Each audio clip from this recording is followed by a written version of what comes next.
Porque eu tenho uma história muito doida com meu pai. Meu pai sempre foi uma pessoa que até hoje ele foi uma incógnita na minha vida. Eu não soube muito quem era meu pai. Meu pai era uma pessoa muito distante de mim, completamente distante, a vida inteira ele foi. É como se meu pai, ele gostasse de mulheres. Então não tinha muito lugar para um homem naquela casa. E eu senti isso claramente desde o momento que eu nasci. Eu consegui fazer uma curva muito bonita com a história do meu pai. Eu era um cara que não gostava do meu pai. Não gostava, não gostava, não gostava. Depois que eu me tornei budista, eu entendi que eu não podia não gostar do meu pai. Que a partir do momento que eu tinha essa dor era minha. Então cabia a mim curar ela e resolver ela. Por mais que eu pudesse dizer, não, mas ele veio antes. Ele não. Se essa dor tá em mim, eu que tinha que resolver essa situação. E meu pai tem uma história muito difícil com o pai dele. Muito difícil com o pai dele.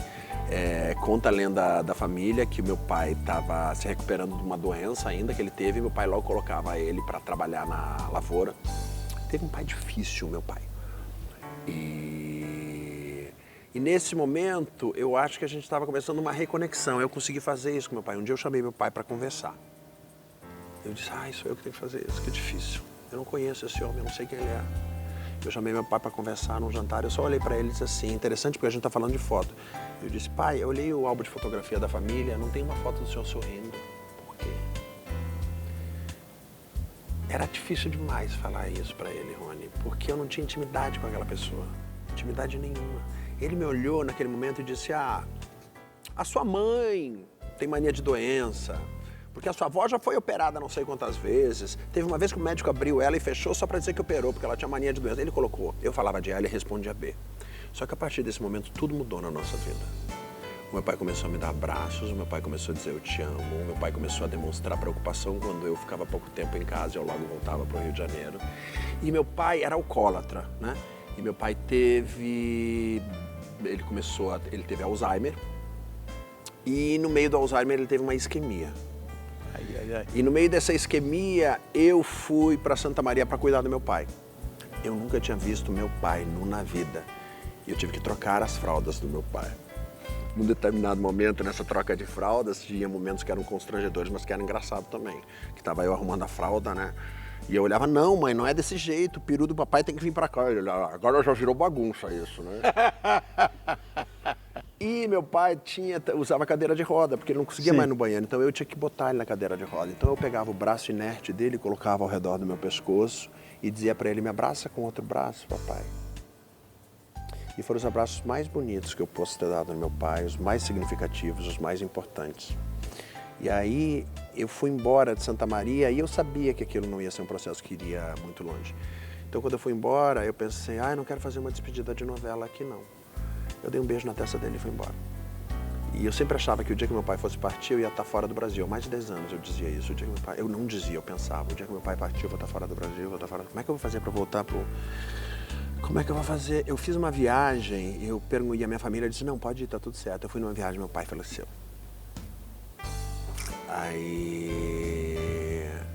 entrou uma pessoa no meu quarto, que eu tava... O João entrou no meu quarto, conversou comigo. Então, hoje vamos fazer tal coisa, tal coisa, tal coisa. Eu disse, vamos. Eu não queria falar. Aquilo doía demais para mim. Era muito doloroso.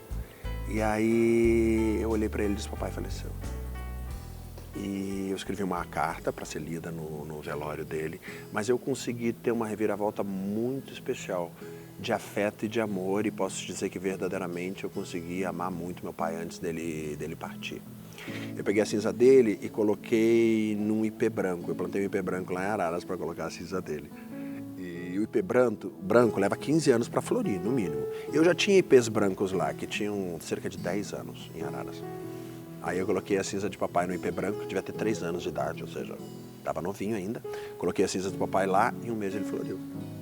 Eu entendi que o floriu e o dele foi um.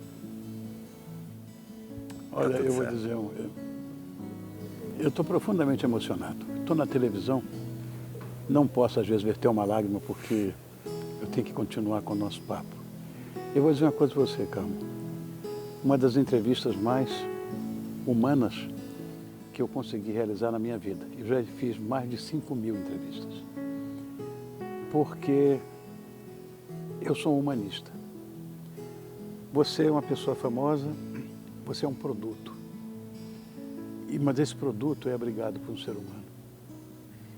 E a minha ideia aqui era exatamente essa. tirar essa capa, tirar essa persona de um ser humano bacana como você é.